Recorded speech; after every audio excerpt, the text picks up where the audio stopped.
Salam Bapak Ibu yang dikasihi Tuhan Yesus Kristus. Puji Tuhan kalau pagi hari ini kembali kita boleh datang ke rumah Tuhan.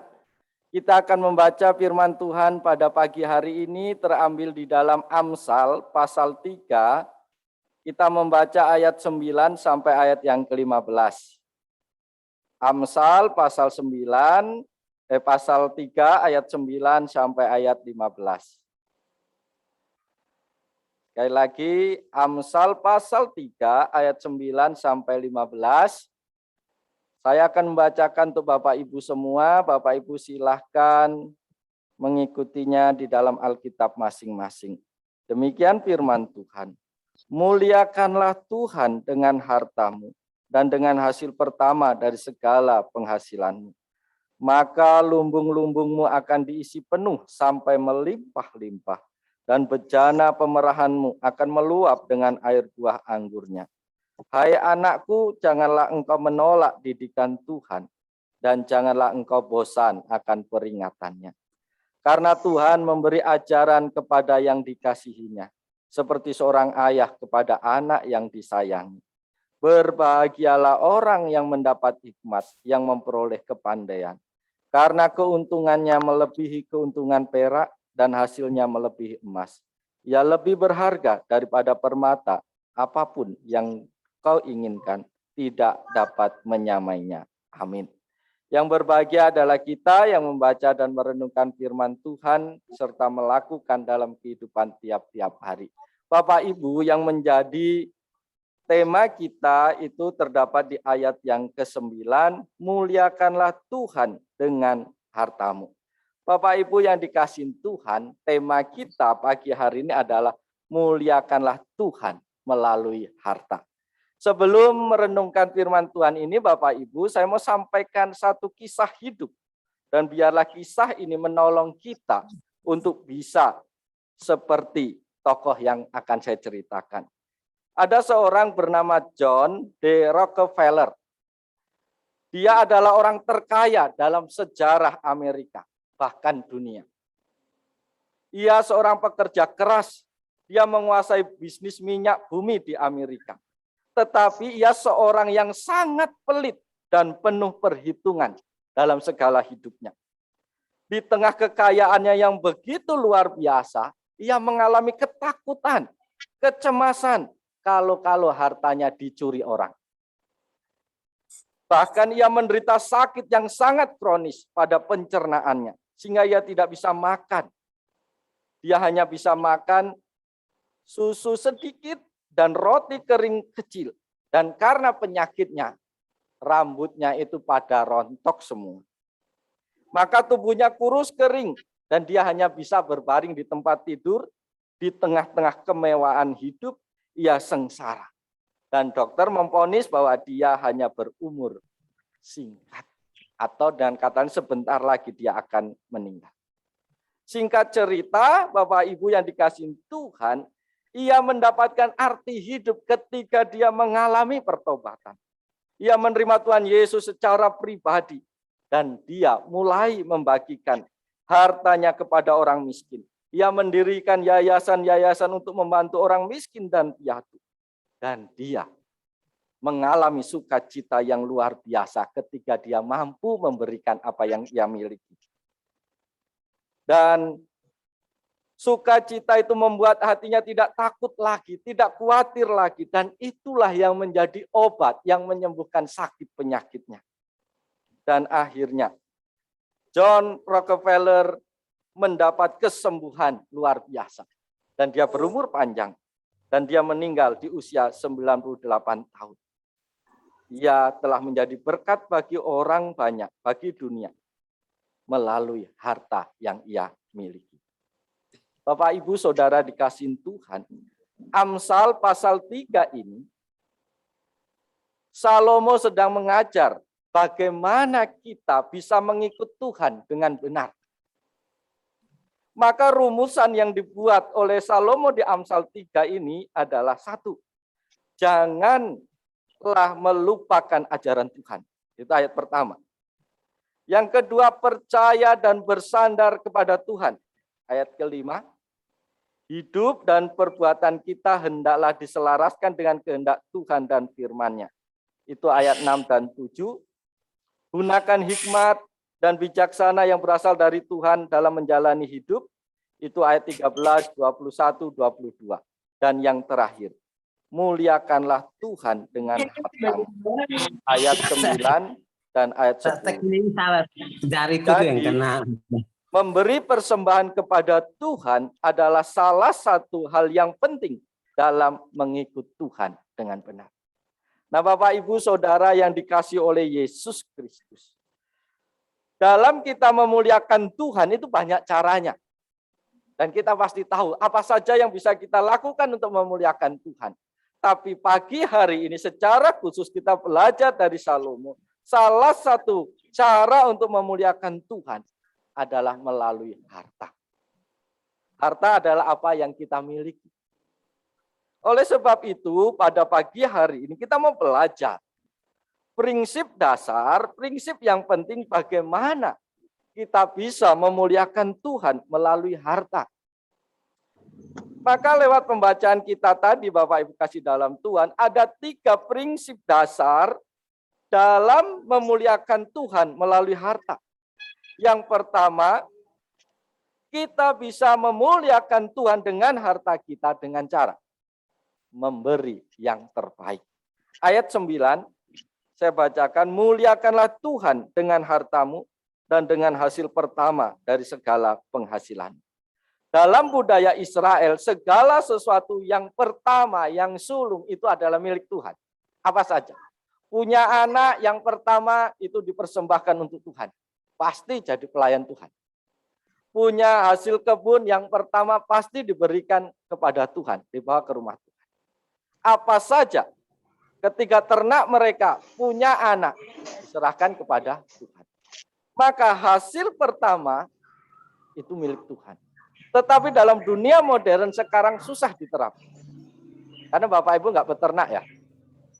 Kalau bicara oke, saya akan memberi hasil pertama ketika saya sudah bekerja, maka gaji pertama saya itu diberikan untuk Tuhan. Berarti seumur hidup cuma sekali memberinya. Kan gaji kedua, ketiga sudah enggak lagi ya. Maka bicara yang pertama ini bisa diartikan bahwa yang terbaik. Oleh sebab itu Bapak Ibu Saudara yang dikasihi Tuhan, kita bisa memuliakan Tuhan melalui harta kita, kepemilikan kita dengan cara memberi yang terbaik. Bapak Ibu, ketika Bapak Ibu disuruh memberikan sesuatu kepada orang yang punya jabatan atau kepada orang biasa, tentu berbeda kualitasnya. Ya. Kalau yang kita hormati, kalau orang itu berkuasa, pasti kita rindu dan berusaha keras untuk memberi kira-kira yang saya beri itu menyenangkan hatinya dan dia tidak kecewa. Maka pasti dipilih, dipikirkan, dan diputuskan yang terbaik yang diberi. Tetapi kalau hanya memberi orang biasa, sambil lari pun tak perlu mikir ya, putuskan aja. Mau nggak mau, loss. Nggak jadi urusan. Kalau kepada manusia yang punya kuasa, yang punya jabatan, yang kita hormati saja, kita pikirkan apa yang layak kita beri. Tetapi kita sering jatuh kepada kesalahan ketika kita mau memberi kepada Tuhan. Seringkali tidak kita pikirkan. Seringkali tidak kita rumuskan, kita renungkan, kita pilih apa yang terbaik bagi Tuhan. Asal sekedarnya saja kita beri. Terima nggak terima, urusannya Tuhan. Bapak Ibu yang dikasihi Tuhan, ketika kita mau memuliakan Tuhan, maka beri yang terbaik. Terbaik itu bukan berarti harus banyak. Ya. Terbaik itu bukan bicara sesuatu yang indah. Terbaik itu bicara tentang kerelaan hati. Tapi kalau berharga pasti jelas kita berat yang memberi ya. Tapi kalau yang enggak berharga, enteng.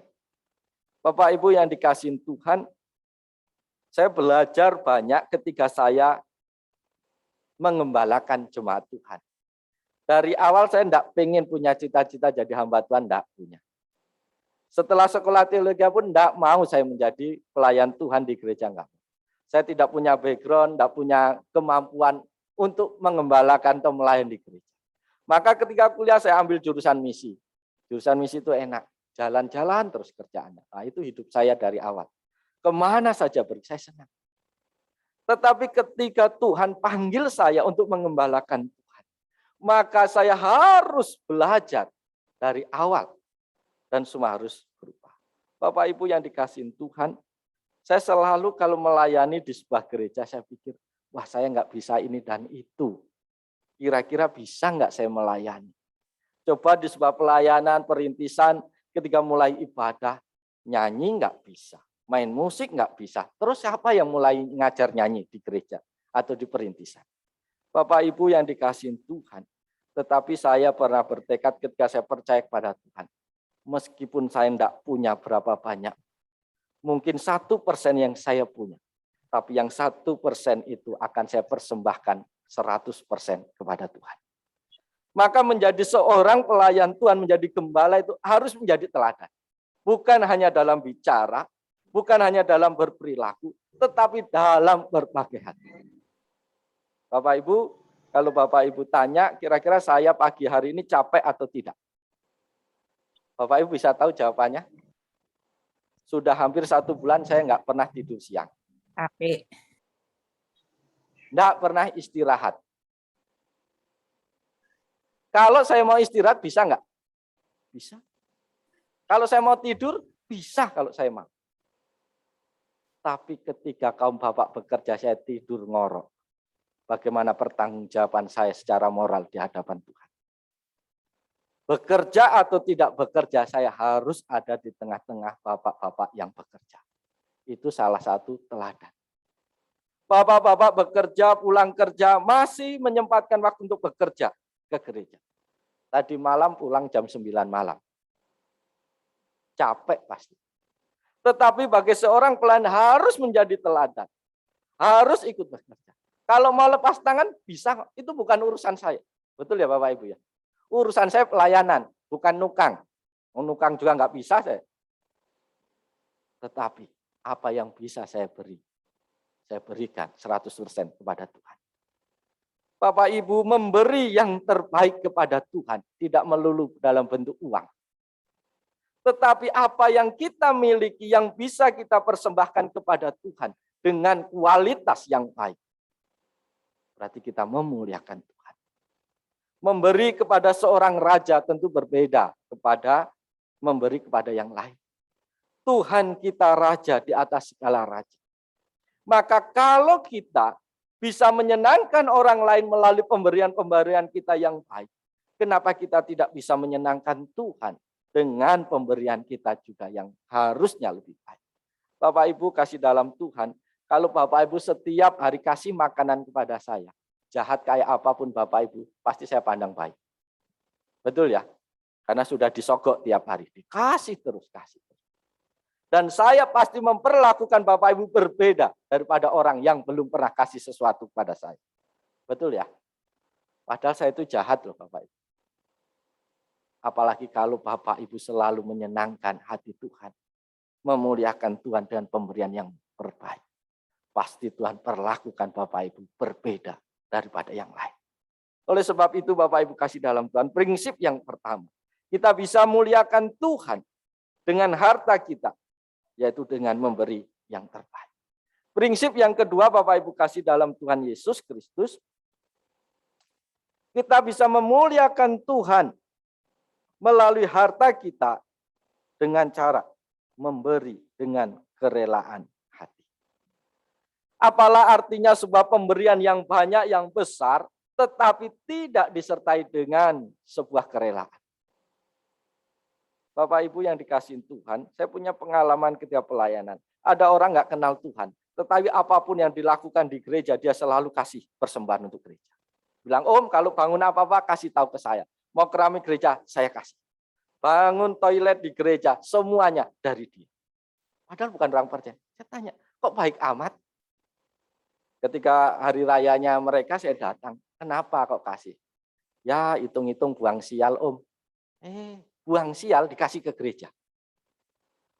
Orang di luar Tuhan memberi itu membersihkan hartanya. Buang siang. Hartanya banyak. Maka dikasih gereja apa aja diberi. Bapak Ibu kasih dalam Tuhan. Kita bisa memberi yang baik. Tetapi kalau tidak dengan kualitas hati yang baik, itu tidak ada gunanya. Itu tidak memuliakan Tuhan. Maka prinsip memberi dengan kerelaan hati itu jauh lebih penting daripada jenis benda atau apa yang kita beri. Di dalam persembahan yang kita lakukan di gereja, di dalam ibadah minggu itu ada selalu ayat pendukungnya. Dan salah satunya adalah di dalam 2 Korintus 9 ayat 6 dan 7. Yang ujungnya itu sebab Allah mengasihi orang yang memberi dengan sukacita. Orang yang memberi tanpa kerelaan hati pasti nggak sukacita memberi. Pasti merengut. Pasti ngomel-ngomel. Waduh sayang, seharusnya ini tadi bisa beli soto. Seharusnya ini bisa beli dan itu. Seharusnya ini bisa untuk liburan. Tapi harus dikasih. Itu enggak ada gunanya. Bapak Ibu yang dikasihin Tuhan, saya mau tanya kepada Bapak Ibu. Kalau Bapak Ibu itu kalau dikasih uang 100.000 dengan 200.000, pilih yang mana?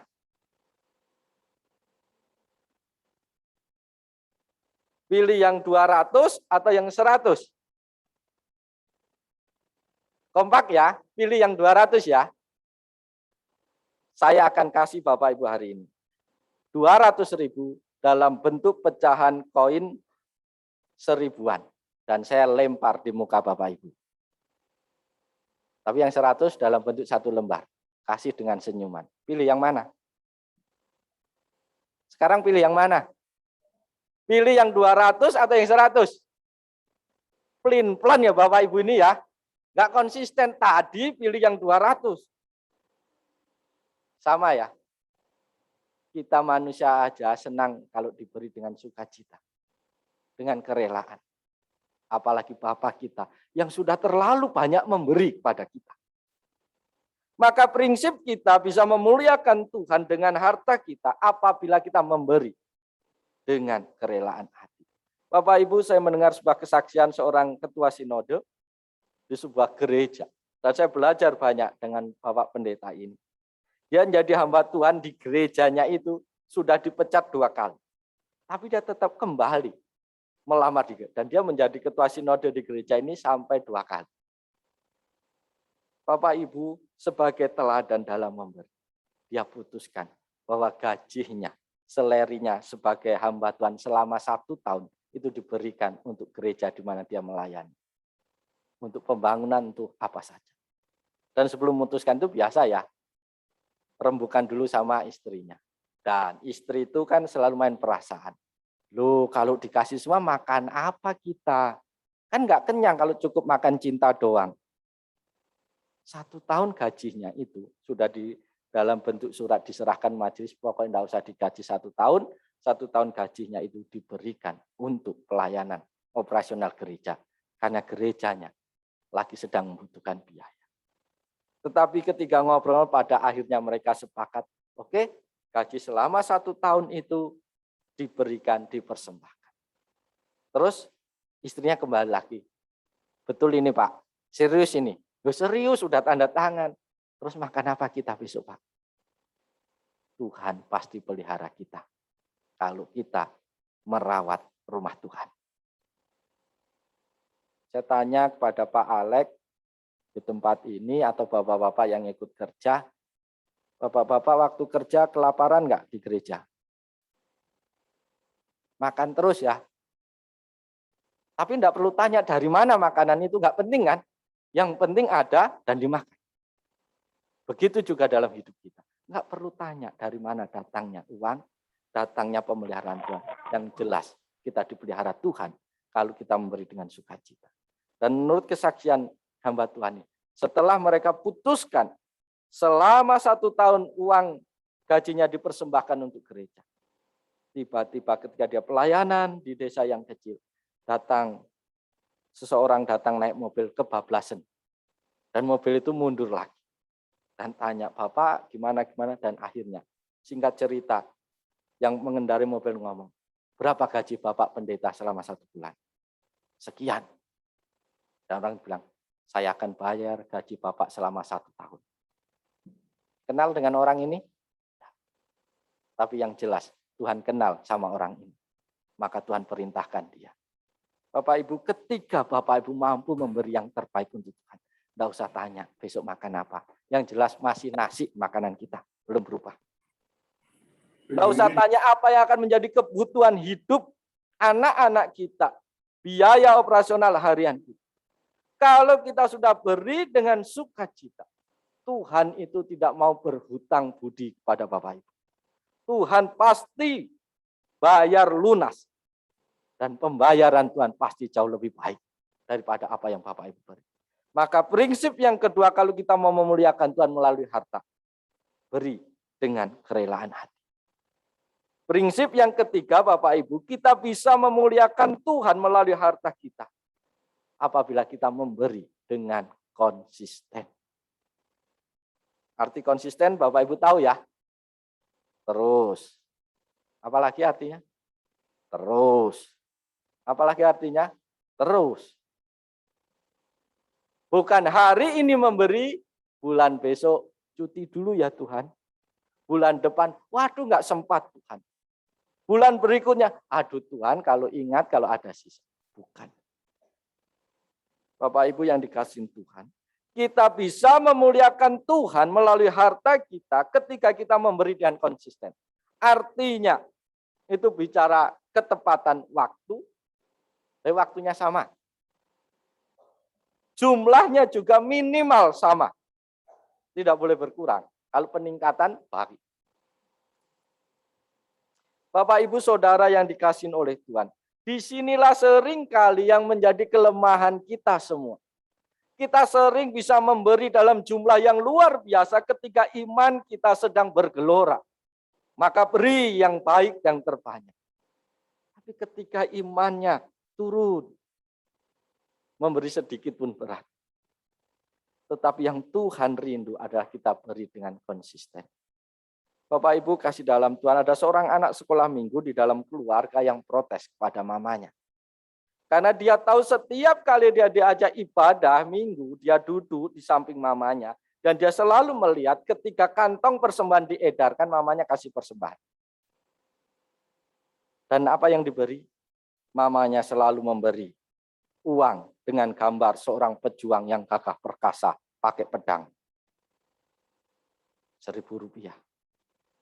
Maka anaknya, Mama, dari sejak pertama aku ikut ibadah sampai, Mama kok kasih uang itu terus sih sama Tuhan?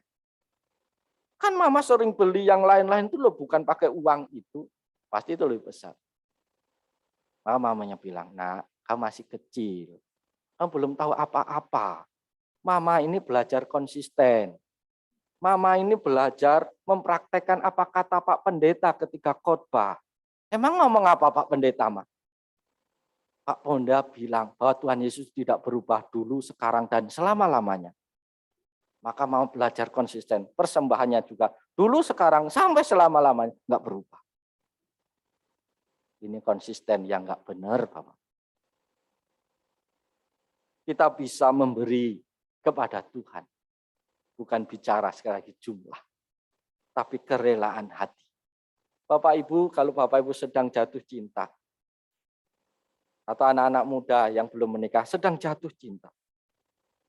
Kota cintanya itu ada 1000 giga.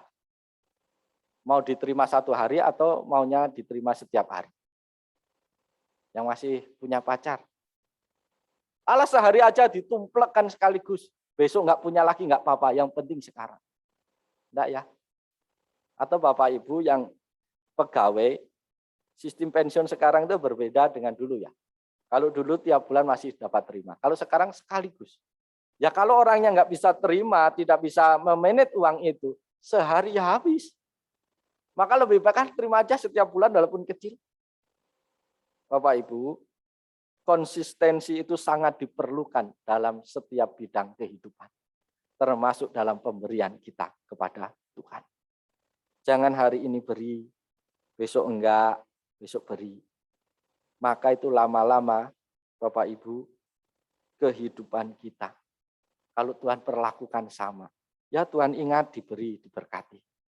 Besok nggak ingat ben sakit rapopo, nggak usah disembuhkan. Yang rugi kita. Oleh sebab itu, konsistensi dalam pemberian kita penting. Dan kita bisa memuliakan Tuhan. Bapak, Ibu, Saudara yang dikasihi Tuhan, perkara-perkara yang besar, pekerjaan-pekerjaan Tuhan yang besar, yang luar biasa yang terjadi di dunia ini, selalu diawali dengan hal-hal yang kecil, yang sederhana. Tapi kuncinya konsisten. Bapak Ibu tidak bisa memberi apa-apa, Bapak Ibu doakan gereja. Tapi konsisten, jangan Senin Kemis aja. Tapi Senin sampai Senin kembali. Oh, saya nggak bisa melakukan ini dan itu. Yang penting konsisten. Bapak Ibu mau lakukan apa untuk memuliakan Tuhan. Oleh sebab itu Bapak Ibu kasih dalam Tuhan. Melalui 3 prinsip dasar ini. Maka harta yang banyak, harta yang sedikit, asal kita memenuhi 3 prinsip ini, maka Tuhan kita dipermuliakan melalui pemberian kita. Sebagai penutup dalam bagian firman Tuhan ini, Bapak Ibu ingat kisah tentang orang Majus yang memberi persembahan ketika dia menjumpai bayi Yesus. Apa saja yang mereka beri, Bapak Ibu? Emas, kemenyan, dan mur. Emas itu adalah pemberian yang terbaik, yang layak sebagai upeti kepada raja. Maka orang Majus memberikan emas, menganggap bayi yang baru lahir itu adalah raja. Maka layak diberi emas.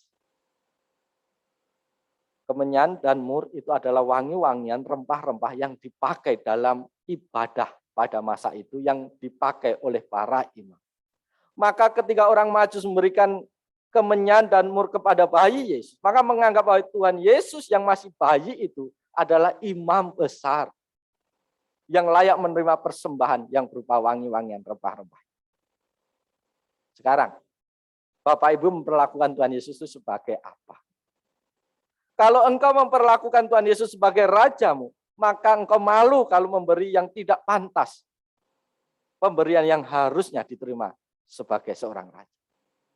Tetapi kalau engkau menganggap Yesus adalah imam besar penyelamat kita, tapi kita memberikan yang asing, yang Tuhan tidak kenal, maka engkau nggak layak. Oleh sebab itu, muliakanlah Tuhan melalui hartamu. Muliakanlah Tuhan melalui apa saja yang engkau miliki. Yang menjadi kepemilikan kita itu banyak. Kendaraan, aset, anak. Pakai semua itu untuk memuliakan Tuhan. Maka janji firman Tuhan yang kita baca di dalam Amsal tadi. Tuhan memberkati lumbung-lumbung. Tuhan memberkati ini dan itu. Artinya seluruh kehidupanmu akan dijaga dan dipelihara oleh Tuhan Yesus. Yalah firman Tuhan pada pagi hari ini memberkati kita. Mari kita tundukkan kepala. Kita mau berdoa kepada Tuhan. Dan sejenak mari kita berdiam diri di hadapan Tuhan. Kita kembali mengingat apa yang Tuhan mau melalui firman-Nya. Mari kita bertanya kepada diri kita pada saat pagi hari ini. Sudahkah kita memuliakan Tuhan dalam hidup kita? Baik melalui pujian, melalui penyembahan, melalui doa-doa kita. Atau sudahkah kita memuliakan Tuhan melalui harta milik kita, kepunyaan kita? Sudahkah kita memberi yang terbaik untuk Tuhan dalam hidup ini? Sudahkah kita memberi dengan kerelaan hati? Sudahkah kita memberi dengan penuh sukacita dan dengan konsisten yang baik? Kalau belum, tidak ada waktu terlambat bagi kita. Mari kita tetap datang kepada Tuhan supaya Tuhan beri kekuatan, supaya kita boleh melakukan firman Tuhan pada hari ini. Mari kita tundukkan kepala, mari kita berdoa secara pribadi lepas pribadi.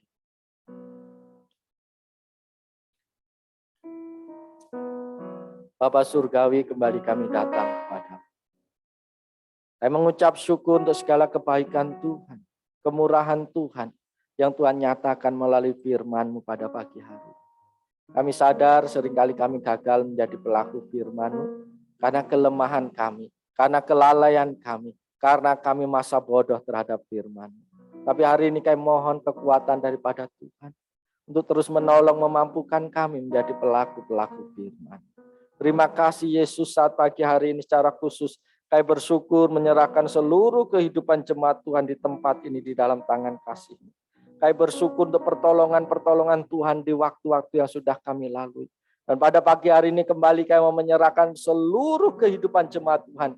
Kiranya Tuhan memberkati dengan berkat-berkat berkelimpahan. Diberkati dalam usaha pekerjaan mereka. Diberkati di dalam keluarga mereka. Diberkati di dalam kesehatan mereka Tuhan.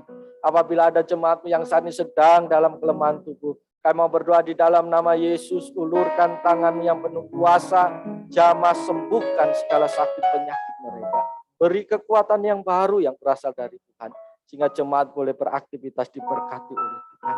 Kami mau berdoa untuk jemaat yang saat ini sedang diperhadapkan dalam berbagai-bagai pergumulan dan tantangan dalam kehidupan mereka. Tuhan, mari Engkau hadir dalam hidup mereka. Tuhan, topang mereka, beri pengharapan bahwa bersama dengan Tuhan tidak ada yang mustahil bagi Tuhan. Dan biarlah ketika mereka bergumul bersama-sama dengan Engkau, mereka akan menemukan jalan keluar yang terbaik yang Tuhan berikan dalam hidup mereka Tuhan.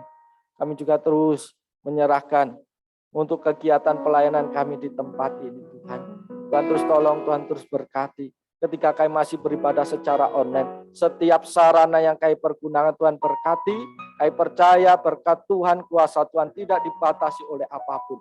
Kami percaya Tuhan, dalam waktu yang singkat kami sebentar lagi boleh kembali memulai ibadah bersama-sama di gereja.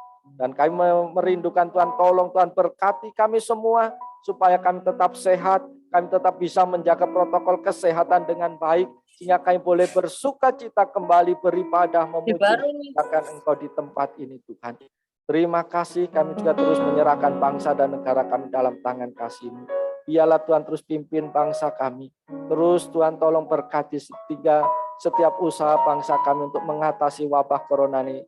Sehingga wabah corona segera berlalu dan kami boleh beraktivitas dengan baik. Para dokter, para medis, Tuhan berkati sehingga mereka juga dijaga, dilindungi oleh Tuhan. Obat-obatan yang diperlukan, alat-alat kesehatan yang diperlukan, Tuhan memberkati. Terima kasih, kami juga terus menyerahkan berapa anggota jemaat Tuhan di tempat ini yang berulang tahun dalam minggu ini. Kami bersyukur menyerahkan Ibu Katarina Parinam. Kami juga bersyukur menyerahkan Bapak Agustinus Leonardoko. Kami juga bersyukur untuk anak Giordane Raja. Kami juga bersyukur untuk anak Amanda Dwi Aditya. Kami juga bersyukur untuk saudari Yohan Sentosawati Leo. Kami juga bersyukur untuk saudari Bella Agustia Putri. Kami juga bersyukur menyerahkan Ibu Leni Inabunga. Kami juga bersyukur untuk Ibu Weldiana Agustina Mengiuli. Biarlah di hari jadi mereka kasih Allah, anugerah Allah melimpah dalam hidup mereka. Kami juga menyerahkan jemaat-Mu yang berulang tahun pernikahan dalam minggu ini. Kami bersyukur menyerahkan keluarga Bapak Victor Wati Leo. Kiranya anugerah Tuhan melimpah di dalam keluarga, dalam rumah tangganya. Sehingga rumah tangga ini juga boleh diberkati oleh Tuhan. Terima kasih Tuhan, terima kasih. Kami juga terus menyerahkan untuk pergumulan gereja-Mu di tempat ini. Untuk renovasi gereja yang sedang dikerjakan. Kami mau berdoa untuk kaum bapak, kaum pria yang bekerja, yang berjerih lelah untuk mengerjakannya. Kami mau berdoa dalam nama Yesus, Tuhan beri sukacita yang berkelimpahan di hati mereka. Tuhan beri kekuatan kesehatan yang baik. Tuhan jaga, Tuhan lindungi, jauhkan dari segala mara bahaya kecelakaan di dalam pekerjaan. Kami percaya pertolongan Tuhan nyata bagi mereka. Kami juga bersyukur untuk beberapa jemaat Tuhan yang terbeban untuk mengambil bagian di dalam pendanaan. Tuhan juga berkati mereka berkelimpahan. Tuhan terus tolong sehingga pada akhirnya rumah-Mu ini di tempat ini boleh diperbaiki secara sempurna. Sehingga kami boleh bersuka cita menikmati anugerah Tuhan di dalam bentuk gedung gereja yang ada Tuhan. Kami juga terus menyerahkan untuk pergumulan secara legal di dalam pengadilan. Tuhan menolong, memberkati upaya-upaya hukum yang kami kerjakan, kami percayakan sepenuhnya ke dalam tangan-Mu. Biarlah Tuhan yang berperkara dan kami boleh melihat hasil yang terbaik dalam hidup kami. Terima kasih Tuhan, ini permohonan kami yang boleh kami naikkan hanya di dalam nama Yesus Kristus yang telah mengajar kami berdoa demikian. Bapa kami yang di surga, dikuduskanlah nama-Mu, datanglah kerajaan-Mu, jadilah kehendak-Mu di bumi seperti di surga. Berikanlah kami pada hari ini makanan kami yang secukupnya, dan ampunilah kami akan kesalahan kami, seperti kami juga mengampuni orang yang bersalah kepada kami. Dan janganlah membawa kami ke dalam pencobaan, tapi lepaskanlah kami daripada yang jahat. Karena Engkau-lah yang punya kerajaan, dan kuasa, dan kemuliaan sampai selama-lamanya. Amin. Jemaat